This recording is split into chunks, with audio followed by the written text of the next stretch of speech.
Speaker Gingrich, you have written a great deal about the loss of values in this country, but if you had to identify just one that you specifically want to see reinstilled and how you would do it, which one would that be?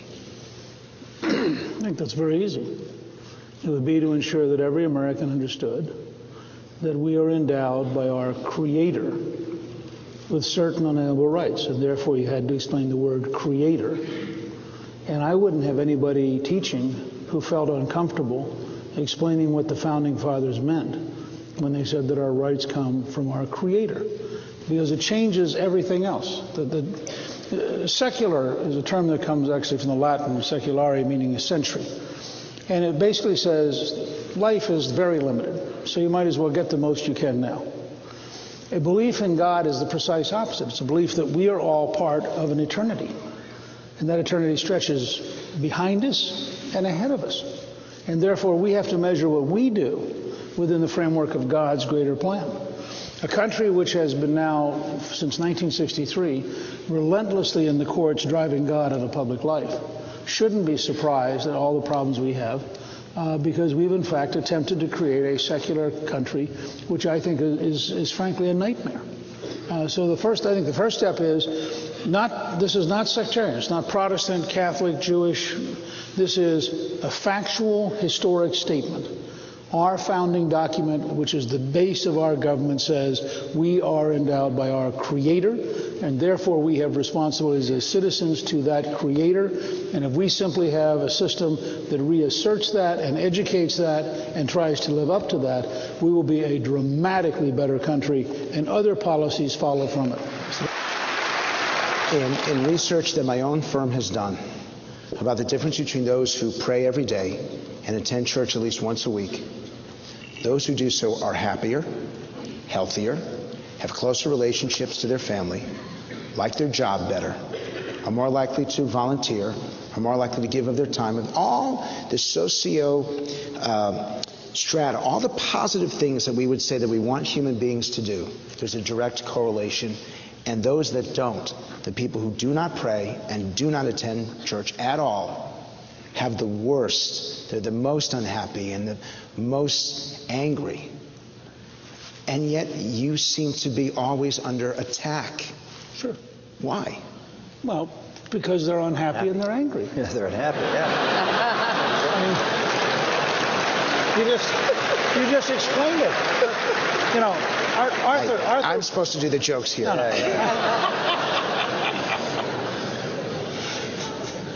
Go ahead. The first time you behave like the media.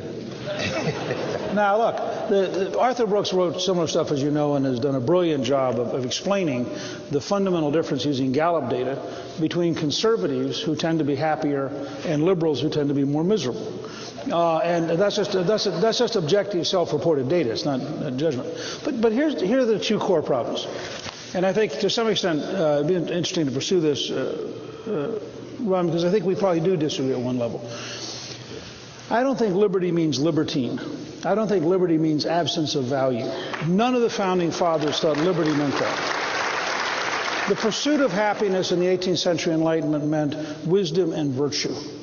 The 1780s said that the Northwest Ordinance of 1787 to organize Ohio, Michigan, Illinois, Indiana, and Wisconsin says religion, morality, and knowledge being important, we need schools. It was the Pelosi House that cut off the first three words and said knowledge being important. None of the Founding Fathers would have said that education without character is useful. They would have said it's in fact dangerous. And what you have today is an outgrowth of the French Revolution. Gertrude Himmelfarb's brilliant book on Three Enlightenments captures it perfectly. The French Revolution was an anti-clerical, anti-God rejection of the larger world in favor of secularism. It has dominated our academic world. Our academic world supplies our news media and our courts and Hollywood. And so you have a faction in America today which believes things which are profoundly wrong. Now, that is a fight. That's not a passivity. And a culture in which they know what they're doing and they are determined to destroy our value system, and we are passive or confused, is a world in which America is going to stay in deep trouble. You all talk about freedom. and you all talk about morality in your campaign speeches, there's less conversation about personal responsibility. And I link the three. And I would ask any of you, and I'd actually like to hear from all of you, what is your worldview? And speak of it in terms of freedom, responsibility, and morality. Well, Jefferson said that people who want to be both free and ignorant are asking for something which has never been and will never be. Captain John Smith said in 1607 in the first English-speaking permanent colony to the aristocrats who had paid their way and didn't want to work, if you don't work, you won't eat. There was a deep sense of responsibility. Now, let me now take that and for a brief moment describe Occupy Wall Street. All of the Occupy movement starts with the premise that we all owe them everything. They take over a public park they didn't pay for, to go nearby to use bathrooms they didn't pay for, to beg for food from places they don't want to pay for, to obstruct those who are going to work to pay the taxes to sustain the bathrooms and to sustain the park, so they can self-righteously explain that they are the paragons of virtue to which we owe everything. Now, that is a pretty good symptom of how much the left has collapsed as a moral system in this country, and why you need to reassert something as simple as saying to them, go get a job right after you take a bath.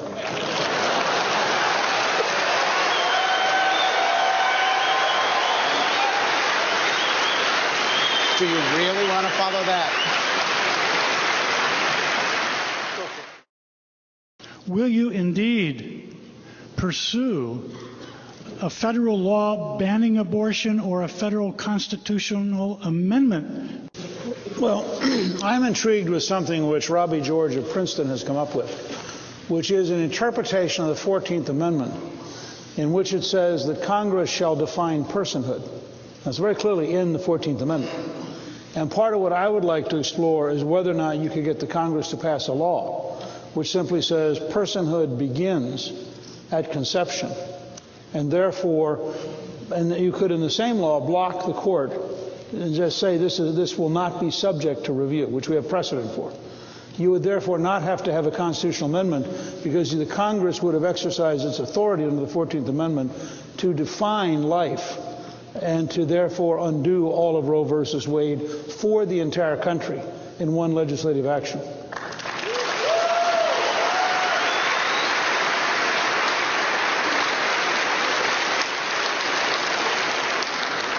The question is not so much about marriage, and gay adoption is legal in many jurisdictions today. The question is, if indeed it continues to be legal, should faith-based adoption agencies have the freedom to place children in homes headed by a mother and a father in accord with their sincerely held religious beliefs or not? I think this is very important. I mean, if you look at the history from the mid-1960s, we've gone from a request for toleration to an imposition of intolerance. We've gone from a request to understand others to a determination to close down those who hold traditional values. And it strikes me at a number of levels. First, that on the opening day, there will be I would have an executive order to reinstate George W. Bush's conscience clause and to extend it to adoption agencies and other religious services. Second, I would encourage a bill to cut off all federal funds to any jurisdiction, state or local, which in fact discriminates against religious beliefs in that format. And third, I think that we need to be very aggressive and very direct. The degree to which the left is prepared to impose intolerance and to drive out of existence traditional religion is a mortal threat to our civilization and deserves to be taken head on and described as what it is, which is the use of government to repress the American people against their own values.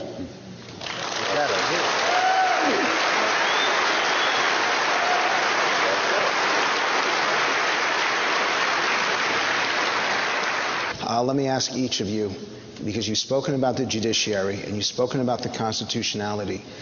Other than that, are there any specific changes that you would make to the courts, the court system, the judges, the justices, that would reinstill these values that you speak of? I published a paper at Newt.org on judicial reform, which is probably the boldest statement since Lincoln's first inaugural took on the Supreme Court over the Dred Scott decision. And Lincoln said that for 9 people to be able to define the law would end freedom in the United States. So he had a fairly firm view of this.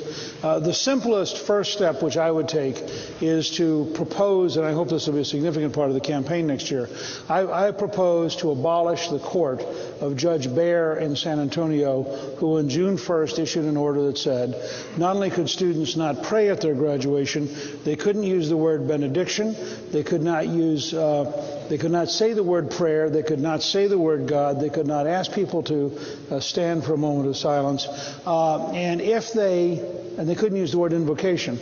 And if they broke any of those, he would put their superintendent in jail. I regard that as such a ruthlessly anti-American statement that he should not be on the court, and I would move to literally abolish his court so that he could go back to private practice as a signal to the courts.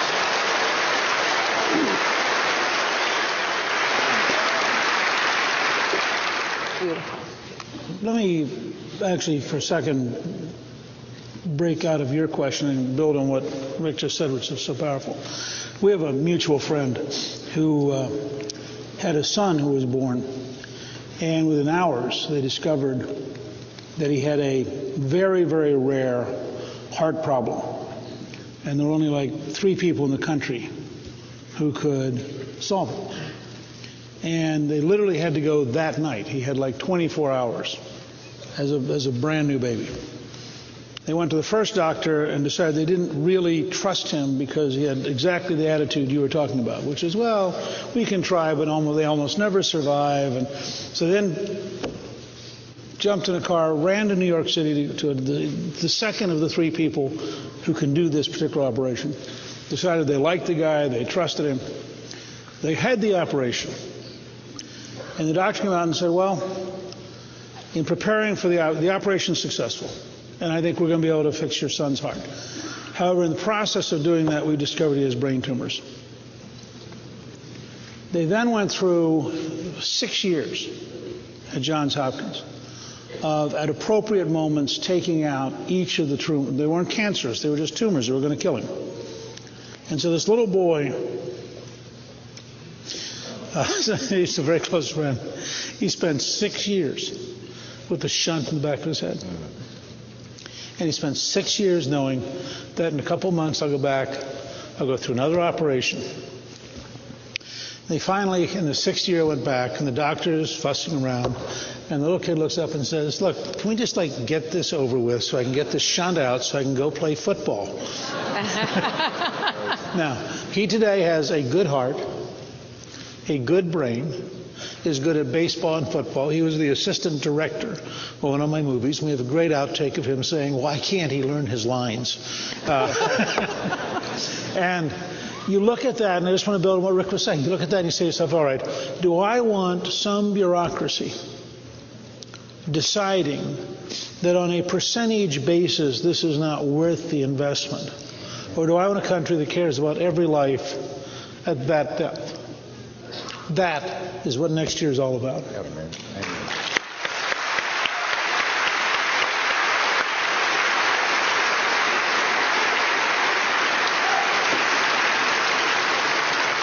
You always stand up and tell people what you succeeded, what you believe in. Again, through this research, I know that some of you have had significant failures in life. And we all know that you probably learn more from what doesn't go right than what does. Could I ask several of you to identify something in your career or your personal life that didn't work out, that didn't reach the standard that you might have had, and how that informed you and how that will make you a better president in 2013? I'll be glad to start this thing. I was born a little bit like Dr. Paul. I was born in Harrisburg, Pennsylvania. And when I was about 2, my mother divorced and remarried a couple years later. And I was born in McPherson. I was adopted, became a Gingrich, my stepfather's name. And in that period, my mother was working, and I had a grandmother who really raised me. and spent a lot of the time raising me. And she was a very old-fashioned, very deeply religious person. And so between the time I was 2 and about 5, she worked very hard to make sure I understood that there was heaven and hell, and that one was preferable and the other wasn't. And she was fairly vivid in explaining the concept.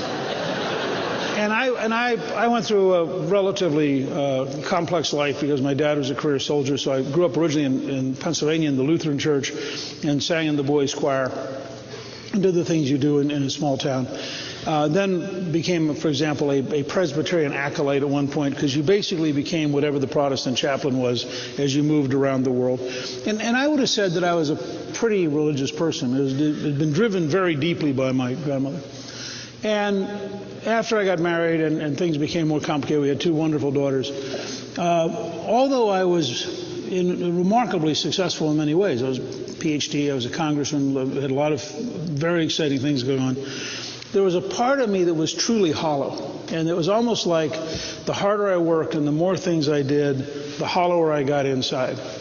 And finally, a friend of mine who was a banker in Griffin, Georgia, actually gave me the 2 books that are the base of Alcoholics Anonymous. And I wasn't drinking, but I had precisely the symptoms of somebody who was collapsing under this weight. And I found myself, as an emerging national figure, reading the big book and trying to understand where I had failed and why I was empty and why I had to turn to God. And I think that had I not had that experience and I had not had that intervention, I might literally have collapsed totally. And that was really the beginning of turning my life around and beginning to help me understand. And it's, I've been very, very fortunate, very blessed. Clist and I have a wonderful marriage. We're very close to our 2 daughters, Kathy and Jackie, and their husbands. And as many of you know, I'm extremely close to Maggie and Robert, who are my 2 grandchildren. But all of that has required a great deal of pain, some of which I have caused, others which I regret deeply. All of it has required having to go to God to seek both reconciliation, but also to seek God's acceptance, that I had to recognize how limited I was and how much I had to depend on Him. And I was asked at one of the events we did whether I'd be comfortable with somebody who was an atheist as president. And I answered from the heart, which is I said no.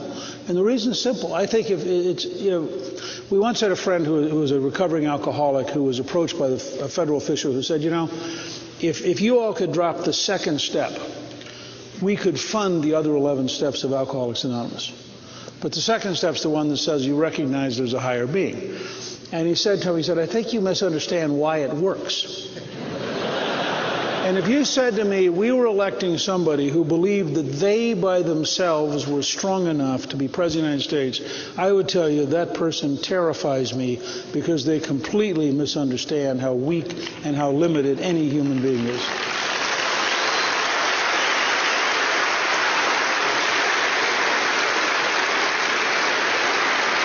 One other question to some of the candidates who haven't spoken yet.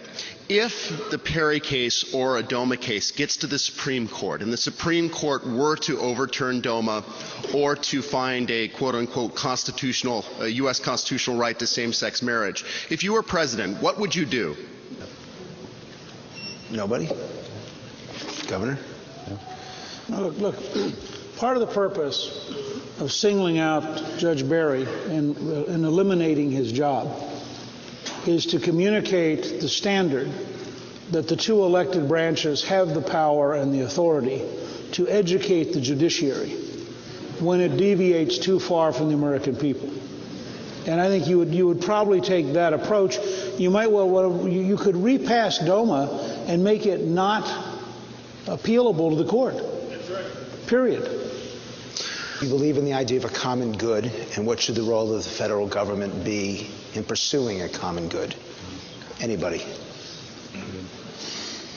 Well, I think the founding fathers would have said that the purpose of government is to establish the framework within which the individual, the family, and the community seek a common good, but that the government itself should not define or impose a politically defined common good. And I think they would have said the job is to protect the weak by having the rule of law and to create an orderly process by which you can spend your lifetime pursuing happiness, remembering again that happiness in the 18th century meant wisdom and virtue, not hedonism and acquisition.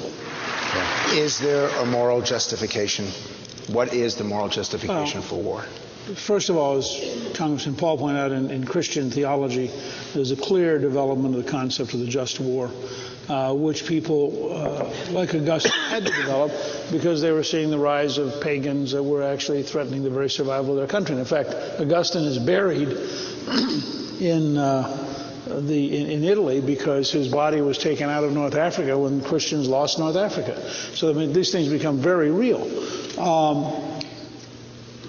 My dad served 27 years in the Army. I watched my mother through that whole period, World War II, Korea, Vietnam. I think what makes us different, and what makes us in some ways, when we have good leadership, much more ruthless and much tougher than any other country in the world, is we don't send soldiers and sailors and Marines and airmen to war. We send our children, we send our fathers, we send our brothers and sisters, we send our mothers, and therefore there's a preciousness to this decision unlike any other country I know of. I think our position historically, remember, the Declaration of Independence is signed by a group of people who are going to fight an 8-year war. It is a declaration of war in Great Britain, in effect. Washington is in the field 8 years with 1 week at Mount Vernon. These people who wrote these documents understood the grim reality. I believe we should not go to war if we can avoid it. And when we have to go to war, we should do so decisively, with overwhelming power, to seek the quickest possible victory. And we should, in fact, be quite prepared to do whatever it takes to win once we begin an engagement. But I think that there's no question. I would like the planet, and this is one of the places I disagree with some of my friends. You come into our country and you kill 3,100 people, and we will do whatever it takes to eliminate your capacity to threaten us ever again. And I would be tougher and more decisive. And I agree entirely with Senator Santorum.